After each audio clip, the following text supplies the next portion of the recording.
Hey there, beautiful people. It's Dana bringing another daily dose. Yesterday's video was about how God will continue to do the work that he started in you. And I left you with Philippians 1:6. I'm going to actually read it to you again because it will lead into today's encouragement.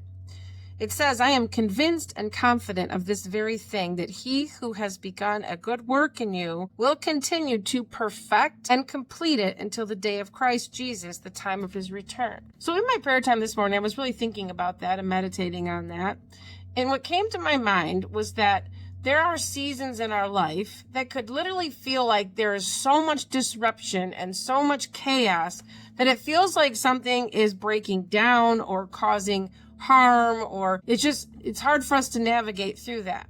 Then I started thinking about the times that if we were going through, let's say, a remodel in our life, we're actually doing something good, but it could feel like disarray and just complete chaos and confusion. Or let's say there was something that happened that caused damage, and now you have to rebuild from that. So I had two specific incidences in my life. One where we had some major water damage in our basement and everything had to go. There was mold that was growing and we had to rebuild. We had power outage, and so the entire electrical system had to be redone, and everything in the entire basement had to come out. We have a full finished basement. The living room down there and a kitchen, and my husband's office is down there.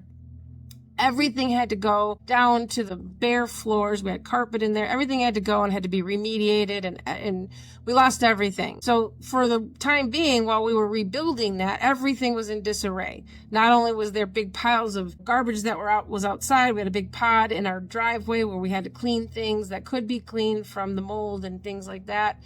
And there was a lot of that season where it was just disarray. We didn't know where things were at. Things were in boxes. And we were going through this cleaning process. And then eventually we were able to have a fully finished, redone basement. But during that time, it was very disruptive and very hard to navigate through that. But eventually, what was replaced was better than what it started with. And then we actually, a few years later, walked through a season of a house fire. And that was definitely more devastating than the issue with the mold in the basement. But not just the basement, everything in our entire house had to come out. Now, luckily, we have a brick house, so the house was still intact, but everything from the very top up to the top floor attic had to come out, including the insulation, all the way down to the very bottom basement. Everything was stripped. Our hardwood floors were stripped. Everything had to be redone, repainted. And so while we were going through the process of pulling everything out of the house with the insurance company, it was in complete disarray. There was a big dumpster in the yard again, and everything had to go. And when you're walking through something like that, it can be very traumatic and overwhelming. And that lasted for 8 months. And we had to move out of the house into a temporary home until our house was done. But when we moved back in, even the moving back in process, it was still a lot of disarray. There were boxes that needed to be unpacked. And through that 8 months, there was a lot of stuff that we were without for a long period of time because everything had to go to a cleaning company and be restored if it could be restored or replaced.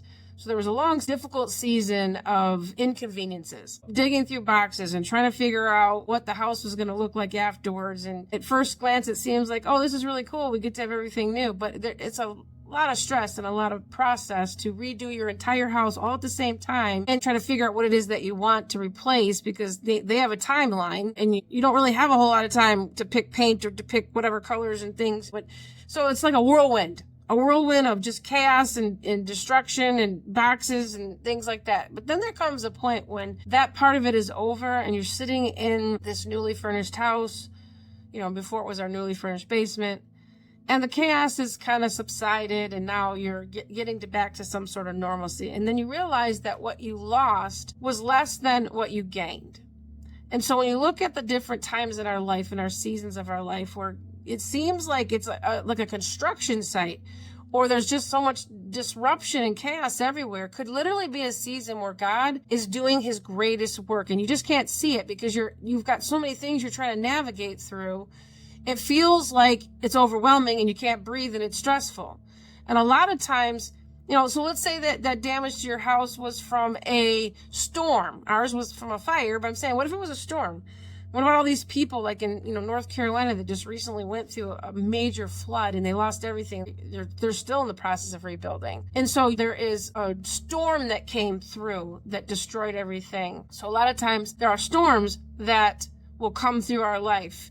But it's during those storms and those times of uncertainty and times of rebuilding that we actually find our resilience and our strength and our character. We're stronger than we were before. We're able to withstand storms that come up against us. And I mentioned that in yesterday's video about the palm tree, where every time a storm comes through, when you have a palm tree, the roots go deeper. So the bigger the storm, the deeper the roots grow.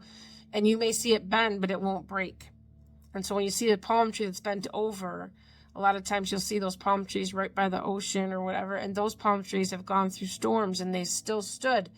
So when you're looking at all this disruption or decay or whatever it is in your life that you're walking through, sometimes a storm is allowed. God will allow a storm in our life, not necessarily a physical storm, but an emotional storm or spiritual storm or whatever, because he's building something, he's doing something. So you're walking through that rebuilding process, that construction site, and it's dirty and dusty and disorganized, and you don't know where things are, and you can't remember where something was that you needed, and you're just trying to survive, okay?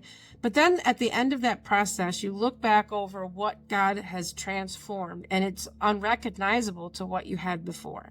It's unrecognizable to the person that you were before. Many, many times God will use pain and trials and storms and suffering to build us to something more. Now, I don't believe that God causes any storm or ever any pain or suffering, but he will use it for our good.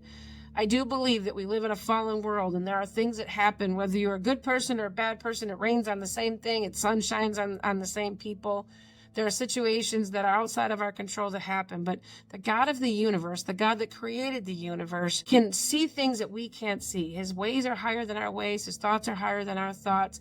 He has a plan and a purpose. He can see all the minute details that we can't see from the vantage point that he has. We might be looking through chaos and like just debris, but he sees something beautiful that's being created out of that. And so I want to encourage you, if you are walking through a season that feels like a construction zone right now, and it's just everywhere you turn, there's stuff in your way, just keep pressing through. I promise you that there is something good on the other side of that, and you will always gain more than what you lost. God will always restore back greater than what you lost. If he's allowed you to walk through something and he hasn't released you from that, or he's allowing you to go through a storm or a tragedy or whatever, he will absolutely restore back more than what you lost. There is restoration. God is the God of restoration and redemption. So I want you to just be encouraged to continue to press forward, get through that construction zone. I remember with both times with our house, it was very disruptive and overwhelming and stressful. And there were many nights where I felt like I cried myself to sleep because I just didn't want to go through that. And that was a lot, especially as a special needs mom, when you have a child that doesn't understand all that and they're very territorial with their stuff. And, when we were going through the fire, Gracie, had a really hard time with being out of her room and out of her surroundings. And so you're trying to take care of this child that doesn't understand that while you're trying to navigate all the different teams of people that are coming back to rebuild your house, and it can feel like it's a never-ending storm or a battle. But there always is an end to that, and there's always a redemption from that, and God will always do something better than what it was that you lost. So just be encouraged today to keep pressing forward, like I said, and he has a plan for you, and it is good. I promise you. And I love you, and I can't wait for us to be back together again, so have an awesome day.